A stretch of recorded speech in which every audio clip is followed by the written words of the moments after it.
Hi everyone, my name is Apuraj Garikapati. Welcome to my YouTube channel Amazing Apad.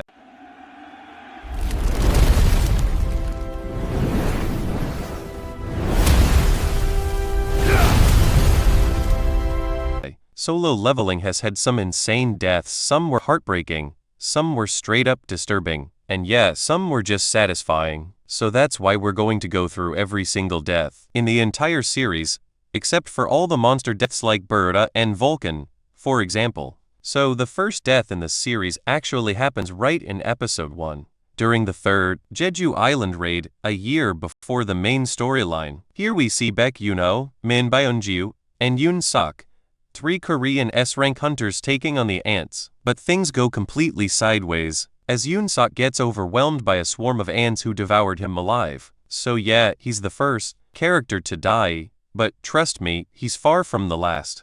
Now, let's jump into the main storyline, where we meet the so-called weakest hunter of mankind, getting ready for what was supposed to be just a normal D-rank raid. But yeah, that didn't happen, as the raid team pushed deeper into the dungeon, and eventually opened the doors to the double dungeon. The moment they stepped into the boss room, the doors slammed shut behind them, and that's when all hell broke loose. The first guy to go was the one who tried to run back and open the doors. Then more hunters got fried alive by the statue of God's heat vision. Ju Ye Chuan then tried to make a run for it, but he got instantly taken out as, well, one by one, they were slaughtered, including Park Byung-shik. So in total, 11 hunters lost their lives. However, in the end, some of them made it out alive, and it was all thanks to Jin Woo for sacrificing himself. But yeah, this ended up being the best decision of his life, as Jin Woo got infinite aura and awakened as the player of the system. After some brutal and traumatic deaths, it's time for some seriously satisfying ones, starting with the scumbag Hwang Dong-suk in the Dungeon and Lizards arc. As we know, Dong-suk lured Jin Woo and Yoo Jin-hoo into a raid, planned to sacrifice them to make some easy money. But yet, he messed with the wrong guy, as after Jin Woo took down Burura and even almost scared Jin-hoo to death, Dong-suk and his squad came back expecting them to be dead. But when they saw them still alive, they immediately attacked. But Jin Woo, now with the kill the enemy's quest activated, tore through Dong-suk's squad like they were nothing, absolutely obliterating them. And for Dong-suk, Jin Woo saved him for last, smashing him into the ground and making sure he felt pure terror before finishing him off. So one of the most satisfying deaths in the series, easily. Moving on to the Dungeon and Prisoners arc, and first up, we've got the 3 prisoners who are allowed to join the raid in exchange for reduced sentences. But little did they know, Tashik had been paid 3 billion won by a victim's parent to take them out. So as soon as they were separated from the others, he wiped them out instantly. Unfortunately, Kim Song-sik and Kan Young-ho, both double dungeon survivors, witnessed the murders. And Tashik, yeah, he wasn't about to let them live, so he eliminated Young-ho on the spot and fatally wounded Kim. Now, Jin Woo didn't really care that Tashik killed criminals, but murdering innocent hunters, yeah, that was crossing the line. So Jin Woo jumped in and saved Chiel and Ju-hee, taking on Tashik himself. So Tashik went all out and tried to stealth attack Jin Woo thinking he had the upper hand. But Jin Woo hit him with his murderous intent, paralyzing him just long enough to stab him right in the chest, ending the B-rank assassin for good. Now, already over 20 humans have died so far, but lucky for the humans, next up is the humanoid blood-red Commander Egris. When Jin Woo entered the throne room during the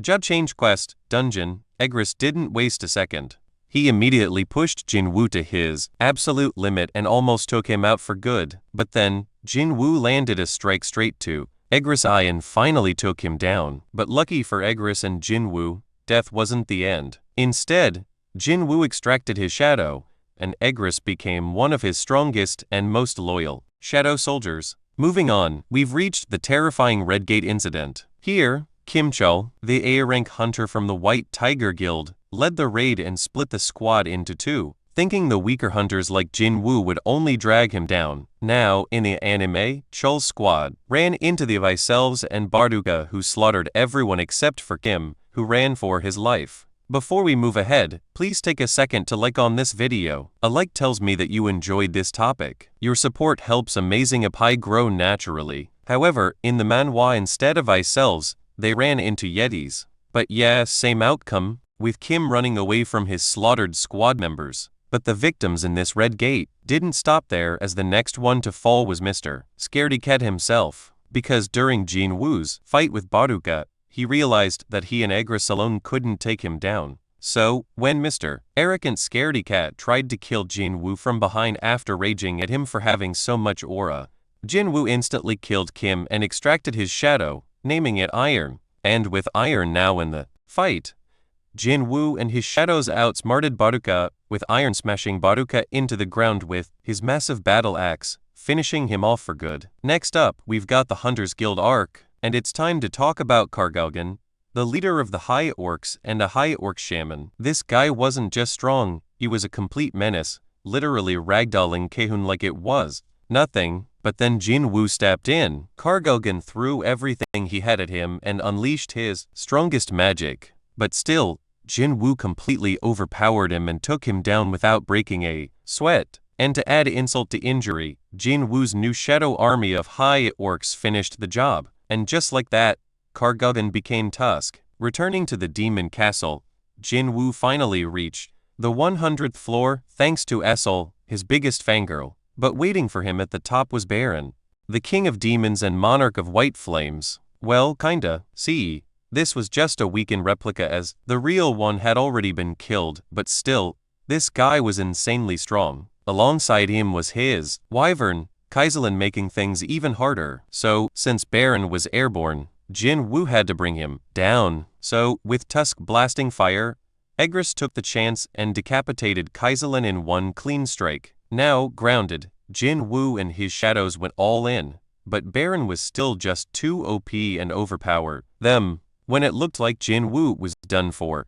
Essel distracted Baron, giving Jin Woo the perfect opening to land a crushing uppercut and finally taking him down. If you thought things were already intense, well, we've now reached the bloodiest arc in the entire series, the 4th JJ Island raid. After arriving on the island, the Japanese S-rank hunters were spread out in groups to keep the ants busy, and at first, it was working. We saw Kenzo going full beast mode, taking on entire swarms of ants solo, proving why he was one of Japan's strongest. But yeah, things took a turn real fast. Kenzo asked Akari to heal him and she playfully said she wanted something in return. But before she could even finish her sentence, boom, the Ant King appeared and decapitated her instantly, and from that moment on, the Japanese hunters fell like flies. Kenzo got one shot. Tatsumi got one shot. Kei tried to fight back but didn't stand a chance, and it pays same story. The Ant King was on a completely different level, and these S-rank hunters never stood a chance. Taking a break from slaughtering the Japanese S-ranks, the Ant King rushed back to the Ant Queen's chamber after hearing her death cry. Turns out, the Korean S-rank hunters had already taken her out, with Chahain delivering the final blow using her sword dance. And seeing his mother's corpse, the Ant King lost it, and in a fit of rage, he brutally overpowered the Korean hunters, taking them down one by one. And just when Min Byung-gu tried to heal his teammates so they could keep fighting, the Ant King devoured his head in one bite. To make it even worse, he absorbed both his language skills and healing abilities through his gluttony skill, making him even stronger. But since the Ant King was itching for a real fight, he left the Korean hunters behind and went looking for someone stronger. And who did he find? Godu Yujin, as his aura was the strongest. On the island, when the Ant King attacked, Godu blocked it. But Mary Ishida wasn't so lucky. She got wiped out instantly. Then Godu told the Ant King he was the strongest, which made that. Before we move ahead, please take a second to share on this video. Sharing helps this video reach friends who may also enjoy anime, gaming, travel, cricket, chess, career basics, or personal stories. Your support helps amazing Abhai grow naturally. Ant King super excited to fight him, but yeah, Godu only survived one more hit than the others. 2 hits. So far, 8 S-rank hunters have been completely wiped out. But that's when the Ant King had enough. He and the Ant King went head-to-head in an intense battle.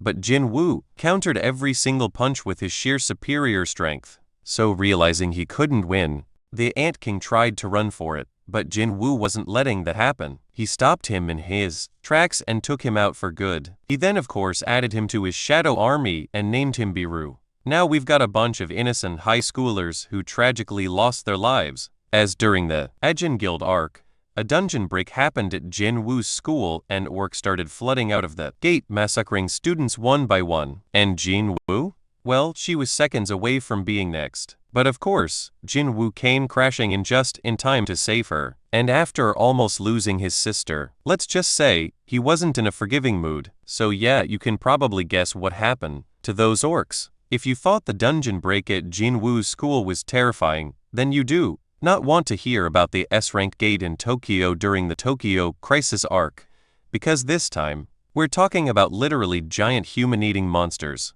Luckily, Yuri Orlov, the Russian S-rank hunter, was already on the scene and used his barrier magic to seal off the gate and keep the giants from escaping. Unfortunately, his barrier was nowhere near strong enough to handle the super giant, who shattered the barrier in one swing. And Orlov? He completely froze in fear, and before he could even think about running, the giant straight up ate him. But just like in the Jeju Island raid, Mr. Orking had to step in and handle things himself. Jin Woo wiped out every single giant in Tokyo, except for the king of giants, Leja, who was chained up inside the S-rank gate. When Jin Woo found him, Leja tried to talk his way out, claiming he'd fight alongside Jin Woo in the upcoming war against the monarchs. But Jin Woo wasn't buying it, so Leja instantly attacked, but Jin Woo effortlessly dodged and took his head clean off in one strike. Now, moving into the International Guild Conference arc, and this is where some of the absolute strongest hunters in the world met their end. And first up is Christopher Reed, one of the 5 national-level hunters and the 3rd strongest hunter in the world. Chris woke up in the middle of the night only to find Tarnak, the Monarch of Iron, standing right in front of him, while Rakan and Quaracia came in from behind. And if you don't already know, the Monarchs are basically an ancient race of OP monsters who want to wipe out humanity, so yeah, they're pure evil. Anyway, Chris had no idea who these guys were, but he knew they were here to kill him, so he went all out. But unfortunately, even with his spiritual body manifestation, he stood no chance against 3 monarchs at once.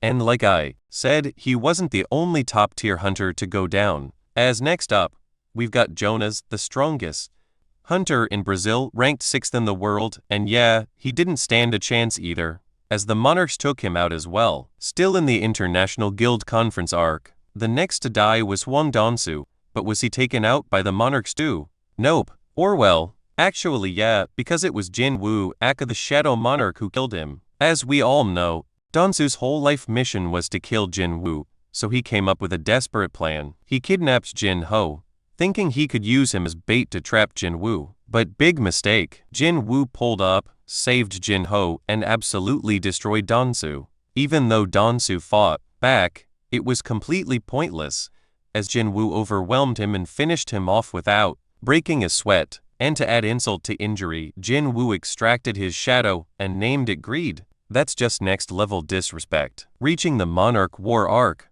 we get one of the saddest deaths ever in solo leveling. Go Gun's murder. After working late, Gun sense something was off and was caught off guard when Silid, the Frost Monarch, suddenly appeared. And knowing he couldn't win, Gun still put up a fight and tried to buy time for Jin Woo to arrive. But his 80-year-old body eventually gave out, leaving him wide open for Silid to stab him through the chest. And although Jin Woo rushed to save him, it was too late, even when Jin Woo tried to. Before we move ahead, please take a second to like on this video. A like tells me that you enjoyed this topic. Your support helps Amazing Apai grow naturally. Heal him. Gun refused, and instead only thanked Jin Woo for fighting on humanity's side. And with that, he silently accepted his fate and bled out right there in his office. After Gun's death, Jin Woo was on a warpath. So when Silid returned with backup from Rakan and Quaracia, Jin Woo didn't hesitate to fight them all. But in the middle of this intense battle, Quaracia got distracted trying to control Beru, leaving her wide open for Jin Woo's sneak attack. But she regenerated, and now furious she charged at Jin Woo with the intent to kill. But Jin Woo easily dodged and shredded her to pieces using mutilation. And realizing it was over, Quaracia accepted her fate just before her body crumbled to dust. So 1 down and 2 to go, but the next one to die. Yeah, it was actually Jin Woo himself. As Silid pushed Jin Woo to his absolute limit, using his spiritual body manifestation to keep him distracted. Rakan landed a sneak attack and stabbed Jin Woo right through the chest with his claws. So yeah, Jin Woo straight up died. But then, his black heart, which he got from Ashbourne, the original Shadow Monarch, suddenly started beating and Jin Woo began breathing again. So while he technically died, he came back stronger than ever.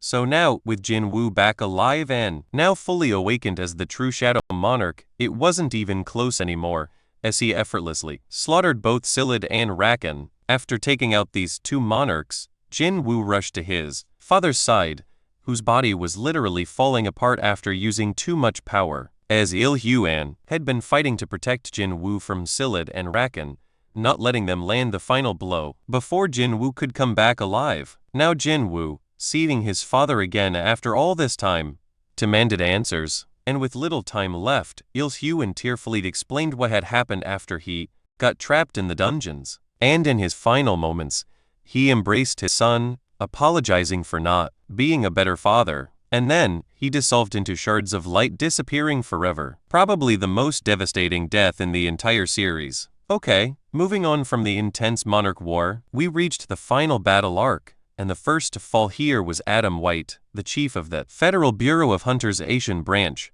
While monitoring a gate in Canada, Adam saw Antares, the strongest monarch, step out. Jin Woo, on the phone, frantically told him to run, but Adam was too close to escape. So before he could react, Antares' breath attack hit him at point-blank range, killing him instantly. And Adam wasn't the only one on Antares completely evaporated. Jay Mills, the strongest hunter in Canada and ranked 17th in the world, was also there when Antares emerged from the gate. And when Antares demanded to know the location of the human king, having no idea he was looking for Jin Woo, Jay arrogantly claimed himself as the king and prepared for battle. But before he could even make a move, Antares effortlessly burned him to ashes with a single breath attack. But enough of the human deaths, because now it's time for Tarnak, the monarch of the Iron Body, to fall. When Antares invaded the human world, Tarnak tagged along and spotted Thomas Andre on the battlefield. Confident in his strength, he rushed in to fight, but before he could react, Balin and Beirut, two of Jin Woo's strongest shadows, emerged from Thomas' shadow, completely catching him off guard. Furious at falling for Jin Woo's trap, Tarnak activated his spiritual body manifestation and tried to take on all three of them at once. But despite his power, he was quickly overwhelmed, and Thomas, Balin and Beirut took him down with ease. Now it was time for Jin Woo to take revenge against Antares, the strongest monarch of them all. So, after Antares arrived with his 10 million strong army, Jin Woo quickly tricked him and dragged him to a remote island for a one-on-one showdown. And yeah, this fight was insane, with Jin Woo pushing himself to his limit, but eventually landing a slash on Antares. And that was all the rulers needed, as the rulers now descended into the human world, completely cornered him and stabbed him with their divine spears, killing him once and for all. Now that was all the deaths, right? Well, not quite, because we've now reached the epilogue, and even though I've already spoiled pretty much everything, this is where the biggest spoilers drop. So, big spoiler alert. Alright, let's get into it. After using the Cup of Reincarnation to rewind time, Jin Woo went on a relentless hunt for the monarchs, wiping them out one by one. And eventually, only two monarchs were left, Yagamunt and Antares. And when Jin Woo finally faced Yagamunt in a one-on-one fight, it wasn't even close, with Jin Woo effortlessly taking him out. Now, only Antares was left. Because being the strongest monarch, Jin Woo saved him for last, and Antares knew that. So he waited patiently in his grand palace for the final showdown. When Jin Woo finally arrived, Antares didn't waste a second. He activated his spiritual body manifestation and excitement, ready for battle. But this time, Jin Woo was on a whole different level. So after an intense battle, Jin Woo took him down, officially ending the reign of the monarchs. And there you guys have it. All deaths in solo leveling. Which death was the saddest? Let me know in the comments below. Thanks for watching, and watch this video next. If you enjoyed this video, please hit the like button and subscribe to Amazing Pie. Subscribing makes sure you do not miss the next video, and it gives me motivation to keep improving the quality of every upload. Thank you for being here, and I will see you in the next one.